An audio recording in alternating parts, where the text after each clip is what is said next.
నా విడుదల సహకరించిన మీడియా ప్రతినిధులకి, అలాగే నేను నిరాహార దీక్ష చేసినప్పుడు కూడా మన హర్ష్ కుమార్ సార్ గారు నాకు సంఘీభావంగా తెలుపుతూ ఒకరోజు నిరాహార దీక్ష చేశారు. దీనికి ప్రత్యేకమైన కృతజ్ఞతలు తెలియజేయడం కోసం నేను సార్ దగ్గరికి రావడం జరిగింది.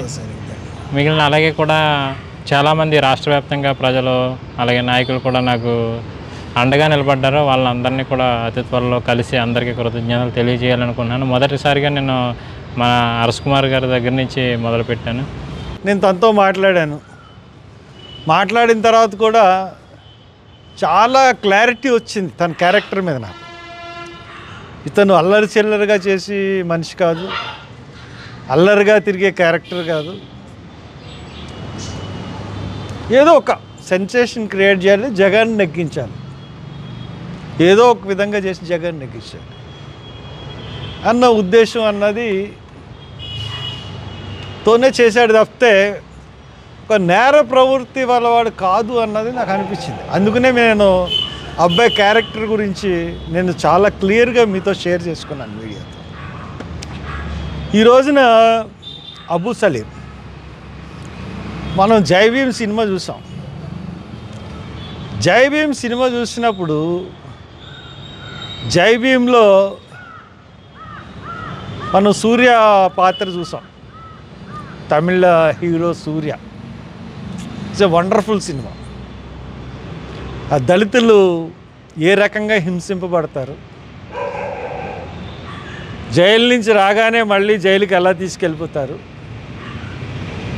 చేయని నేరాలకి ఏ రకంగా శిక్షలు వేస్తారు, వాళ్ళకి జీవితాంతం జైల్లో గడిపే ఒక సంఘటన ఆధారంగా, నిజమైన సంఘటన ఆధారంగా చందు అని చెప్పి ఒక లాయర్ యొక్క దాన్ని తీశారు. అదేవిధంగా అబూ సలీం బ్యూటిఫుల్గా ఈ కేసులో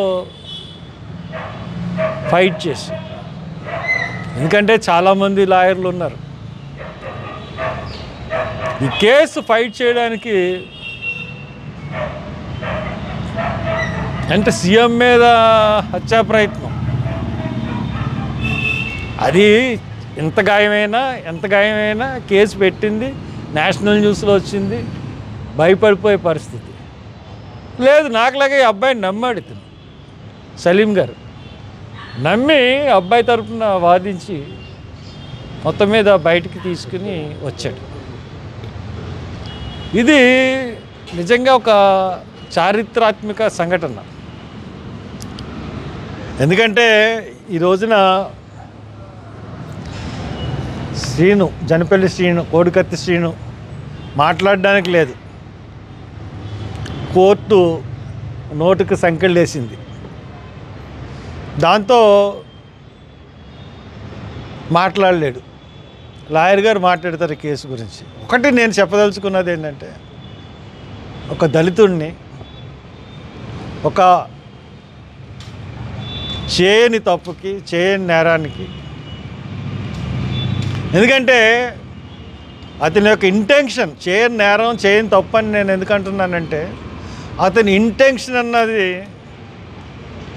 జగన్మోహన్ రెడ్డి గారికి తెలుసు కాబట్టి. అండ్ దెన్ దీంట్లో కుట్రకోణం అన్నది లేదు అని చెప్పి భారతదేశంలోని అత్యున్నతమైన దర్యాప్తు సంస్థ అయినటువంటి ఎన్ఐఏ తేల్చి చెప్పింది కాబట్టి ఉత్తు పుణ్యానికి 5 సంవత్సరాలు జైల్లో బంధించబడ్డాడు. అంటే because of this case and బాబాయ్ కేస్, కోడికత్తి సీను కేసు వల్ల జగన్ బాబాయ్ అయినటువంటి వైఎస్ వివేకానంద రెడ్డిని తెలుగుదేశం వాళ్ళు మర్డర్ చేశారు అని ఈ 2 సంఘటనల ద్వారా జగన్మోహన్ రెడ్డి ఆంధ్రప్రదేశ్ మొత్తం అందట కూడా, ఈ వెనకాల కూడా తెలుగుదేశం ఉందనే సింపతి పొంది ఎలక్షన్స్లో లాభం పొందాడు. కాబట్టి రెండు చాలా దురదృష్టకరమైన కేసులు. దీంట్లో ఒకటి ఏమైతే ఈయనైతే అసలు దీని విషయంలో చాలా విపరీతంగా లాభపడ్డాడు. తెలుగుదేశం చేయించింది, ఎయిర్పోర్ట్లోనే చాక్ ఎలా వచ్చింది, కోడి కత్తి ఎలా వచ్చింది అని చెప్పి రకరకాలుగా చేశారు. ఇంకపోతే బాబాయ్ని వివేకానంద రెడ్డి గారిని ఎవరు చంపించారు, ఎవరు చంపారు, ఎలా చంపారు, ఇన్ఫర్మేషన్ లేకుండానే గొడ్డలతో చంపారని ముఖ్యమంత్రి గారు ఎలా చెప్పారు నిన్న ప్రెస్ మీట్లో మనం చూసాం. చాలా క్లియర్గా 1 hour press meet, 1 hour press meet ప్రతి ఒక్కళ్ళు రాష్ట్రంలో చూడగలిగారు. అసలు రాష్ట్ర ప్రభుత్వం తీరు, జగన్ యొక్క మనస్తత్వం, జగన్ ఏ రకంగా మోసం చేస్తున్నాడు అన్నది చాలా క్లియర్ కట్గా నిన్న ప్రెస్ మీట్లో మనందరికీ అర్థమైంది. కాబట్టి ఈ 2 వల్ల లాభం పొందాడు. ఆయనేమో చనిపోయాడు, ఆయన చంపించేశారు ఆయన్ని. ఇతన్నేమో ఈ ఎలక్షన్ కూడా అవ్వకుండా ఈ ఎలక్షన్ అవ్విన తర్వాత అంటే ముందుగా వస్తే ప్రమాదం ఏమో అన్న ఉద్దేశంతో ఇతన్ని ఎలక్షన్ వరకు రానివ్వకూడదని ప్రయత్నం చేశారు. కానీ the great hero Abu Saleem వల్ల బయటకు వచ్చారు. ఇప్పుడు అబూ సలీం గారు ఈ కేసు గురించి విషయాలు మీతో షేర్ చేసుకుంటారు. అందరికీ నమస్కారం, అందరికీ జై భీమ్. ఈ కేసు 25 అక్టోబర్ 2018కి అయింది. కానీ 26 అక్టోబర్ 2018 నుంచే నేను దీనికి డిఫెన్స్ లాయర్గా నేను వాదిస్తున్నాను.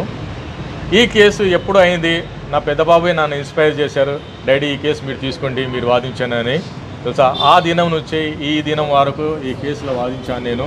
కానీ ఈ కేసులో ఒక పెద్ద హస్తము మిస్యూజ్ చేసింది. ఒక దళిత అబ్బాయిని, అమాయకుడిని జైలు పాలు చేసింది. ఆయన బెయిల్ కోసము 9 సార్లు బెయిల్ ఇస్తే 9 సార్లు బెయిల్ని అనుకుంది. ఈవెన్ దో జగన్మోహన్ రెడ్డి నాకు లోతు దర్యాప్తు కావాలని పిటిషన్ వేసిన పిటిషన్ ఎన్ఐఏ కొట్టిస్తే మరి దాని మీద మీ ఎన్ఐఏ జడ్జికే పవర్ లేదు అని, ఎన్ఐఏ జడ్జికే పవర్ లేదు అని హైకోర్టుకి వెళ్ళింది. అంటే మీరు దీన్ని పట్టి మీరు అర్థం చేసుకోండి, ఈ కేసులో జగన్మోహన్ రెడ్డి మైండ్ సెటప్ ఎలా ఉంది అంటే ఎన్ఐఏ జడ్జు జనపల్లి శ్రీనివాస్కి జైల్లో పెట్టవచ్చు, ఆ పవర్ ఉంది. ఎన్ఐఏ జడ్జు విజయవాడ నుంచే జనపల్లి శ్రీనివాస్కు విశాఖపట్నం ట్రాన్స్ఫర్ చేసే పవర్ ఉంది. కానీ ఎన్ఐఏ జడ్జ్కి జగన్మోహన్ రెడ్డి వేసిన లోతు దర్యాప్తు కేసు కొట్టే పవర్ లేదంట. అంటే ఎంత కామెడీగా ఉంది ఈ కేసు. డే 1 నుంచే కామెడీగా ఉంది. ఈ కోడి కత్తి కేసు కాదు, ఇది పందెం కోడి 3 సినిమా. ఇది విశాల్కి ఇస్తే ఇంకో సినిమా తయారవుతుంది, అదే నేను ఆశిస్తున్నాను. దీంట్లో ఒక మైటీ పర్సన్, స్టేట్లో నంబర్ 1 పవర్ఫుల్ పర్సన్, ఒక దళిత అబ్బాయి, ఒక పూర్ ఫ్యామిలీతో సంబంధించిన అబ్బాయిని ఇలా మిస్యూజ్ చేసి అతని జైల్లో పాలు చేసి ఆయన ఎంత అతను పవర్ని మిస్యూజ్ చేశారు ఆ ప్రజలు గమనించాలని నేను ఆశిస్తున్నాను. ఈ కేసులో మీరు అర్థం చేసుకోండి, ఎన్ఐఏ కేసులు ఉన్నాయి మన ఆంధ్రప్రదేశ్లో 10 కేసుల కోసం 2 ఎన్ఐఏ కోడ్ ఉన్నారంటే ఎంత కామెడీగా ఉంది. ఇప్పుడు 3 రాజధాని అన్నారు కదా, అలా 2 ఎన్ఐఏ కోడ్ చేశారు మా ముఖ్యమంత్రి. కానీ ఈ కేసులో సార్ అన్నారు కదా జై భీమ్ లాగా నేను వాదించానని, ఈ కేసుకు నేను జై భీమ్ లాగానే వాదిస్తాను. ఎన్ఐఏ కోర్టు ట్రయల్ కోర్టులో ఈ కేసు ట్రయల్ చేయను, నేను డివిజన్ బెంచ్ హైకోర్టులోనే ట్రయల్ చేస్తాను. జగన్మోహన్ రెడ్డి రావాలి, సాక్ష్యం చెప్పాలి అని నేను అదే వాదన మీద నేను ఈ కేసుని క్లోజ్ చేయాలని ఆలోచనలో ఉన్నాను. ఎనీ క్వశ్చన్స్ అడగండి, ఎనీ క్వశ్చన్స్ అడగండి, చెప్తాను. ఈ కేసు విషయంలో మీరు డ్రాప్ అవ్వమని కానీ అయితే మీ మీద ఎటువంటి ఒత్తిడి కానీ ఏమైనా చేశారా? లేదు, ఎవరు ఒత్తిడి చేయలేదు, ఎవరు డ్రాప్ అయ్యాను కానీ ఎవరు ఒత్తిడి చేయలేదు. చివరకు కూడా కేసు క్లోజ్ అవ్వాలి. ఏం సార్? జగన్ సీఎం వచ్చి సాక్ష్యం చెప్పాలి. సీఎం వచ్చి సాక్ష్యం చెప్పలేదు. రూల్ ఆఫ్ లా కింద 273 సిఆర్పిసి 276 సిఆర్పి కింద జగన్మోహన్ రెడ్డి ఓపెన్ కోర్టులో వచ్చి ముద్దాయి ముందల నిలబడి ఆయన సాక్ష్యం ఇవ్వాలి. అది rule of law. Jaganmohan Reddy not above the law, Jaganmohan Reddy below the law. అది ఆ పక్కడబంది ఉంది, ఆ పట్టుదల నాకుంది. జగన్మోహన్ రెడ్డి హైకోర్టుకు వచ్చి ఆయన వాంగ్మూలం ఇవ్వాలి. ఈ బిఫోర్ ఎలక్షనే నేను ట్రై చేస్తాను. ట్రై చేసి ఈ కేసులో పాలు నీళ్ళు ఏముంది అది చేస్తాను. ఆయన ఎంత 5 సంవత్సరాలు ఆంధ్ర ప్రజలకు మోసం చేశారు కదా, ఆ మోసం నేను బయట పెడతాను. ఇదే నా ఓపెన్ ఛాలెంజ్ ఉంది జగన్మోహన్ రెడ్డికి, అందరికీ నా ఇది కూడా ఉంది. బెయిల్కి ఎన్నిసార్లు ట్రై చేశారు సార్? ఎన్నోసారి వచ్చింది? 9th టైం ట్రై చేసాము, 10th టైం వచ్చింది.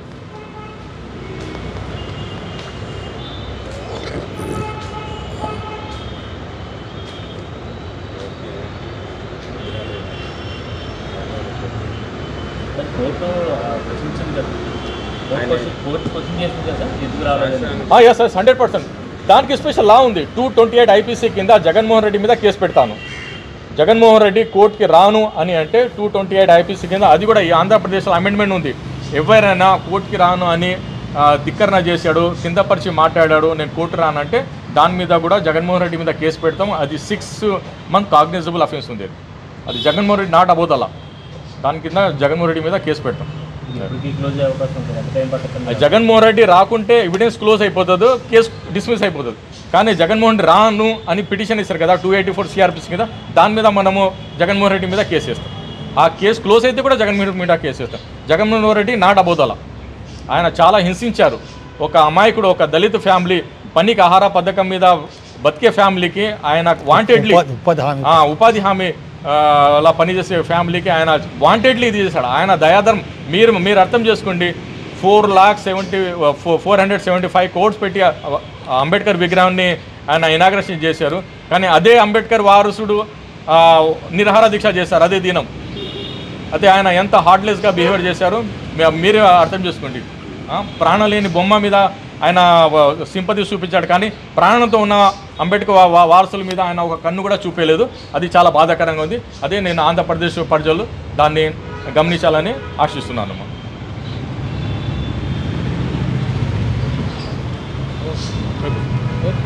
ఓకే, మీరేమైనా